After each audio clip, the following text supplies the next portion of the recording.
கிடைக்கும் ஆசையில் அடுத்த எபிசோட் எதை பற்றி பார்க்க போகிறோன்னா மீனா. அந்த வீட்டில் மீனா இல்லாத கஷ்டம் இப்போ தான் எல்லாருக்கும் தெரிய வருது. காரமான சாப்பாடை சாப்பிட்டு எல்லாருக்கும் உடம்பு முடியாமல் ரொம்ப கஷ்டப்படுறாங்க. அப்போது எல்லாம் குடும்பமாக உட்காந்து பேசும்போது ஸ்ருதி மீனாவை பற்றி பெருமையாக பேசுகிறாங்க. இப்போ தெரிஞ்சுங்களா, இந்த வீட்டில் மீனா எவ்வளோ வேலையை பார்த்துருக்காங்க. அவங்க இல்லாதது நமக்கு எவ்வளோ கஷ்டமாக இருக்குது பார்த்தீங்களா.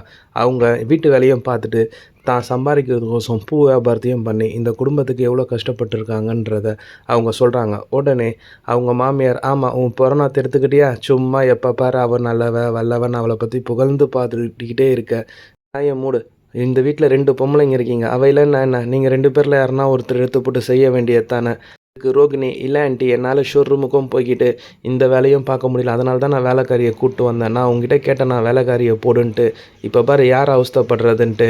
முதல்ல அவளை வீட்டை விட்டு துரத்துன்னு சொல்லிட்டு வீட்டில் இருந்த அந்த லேடியை அனுப்பிச்சிடுறாங்க. ரொம்ப நேரம் ஆகி கோயம்பேட்லேயே நிற்கிறாரு. எந்த சவாரியும் கிடைக்காதனால அங்கேயே வெயிட் பண்ணுறாரு. அவங்களும் இருந்த வேலை எல்லாமே பூ கட்டுற வேலையை முடிச்சுட்டு ரிட்டன் வரும்போது அவங்கள பிக்கப் பண்ணிவிட்டு கொண்டு போய் விடுறாரு.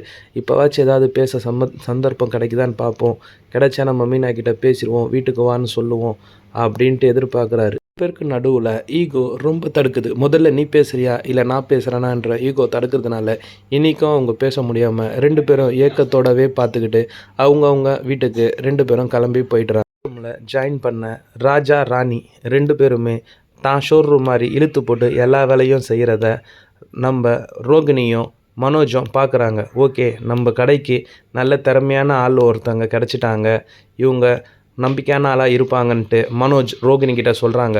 ரோகிணி, நம்ம டெய்லியும் வீட்டிலேருந்து கிளம்பி ஷோரூம் ஓப்பன் பண்ணுறதுக்கு நேரம் ஆகுது, இவங்களாம் கரெக்டாக பண்ணுறாங்களே, நம்ம சாவி இனி இவங்ககிட்டே கொடுத்துட்டு வந்தால் என்ன, நம்ம வரதுக்குள்ளே க்ளீன் பண்ணி ஷோரூம் ஓப்பன் பண்ணி வைப்பாங்களான்றாங்க. ரோகிணி அதுக்கு வேண்டாம், இப்போ தான் ஜாயின் பண்ணியிருக்காங்க, இன்னும் அவங்க ஃபோன் நம்பர் தெரியாது, எந்த ஊர்னு தெரியாது, எந்த அட்ரஸ்னு தெரியாது, இதுக்கு முன்னாடி நம்ம கொடுத்துட்டு ஏதாவது அவங்க பண்ணிட்டா என்ன பண்ணுறதுன்னு சொல்கிறாங்க. அப்படிலாம் இல்லை ரோகிணி, அவங்க மூஞ்ச பார்த்தா பாரு, அவங்க ஏமாத்துகிற மாதிரியா இருக்குது, யாருக்கிட்டனா ஏமாறுவாங்க போல இருக்குது, அந்த மாதிரி அவங்க முகம் இருக்குன்னு மனோஜ் ரோகிணியை கன்வின்ஸ் பண்ணுறாரு. இதுக்கு முத்தோட அப்பா சாப்பிட முடியாததுனால அவருக்கு உடம்பு முடியாமல் போகுது. அதனால் ஹாஸ்பிட்டலுக்கு முத்து அவரை கூப்பிட்டு போகிறாங்க. அப்போ பார்த்தா காரமான சாப்பாடு சாப்பிட்ருக்காங்க, அதனால் அவருக்கு ஸ்டமக் அப்செட் ஆகிருக்கு, இதுதான் ப்ராப்ளம்னு.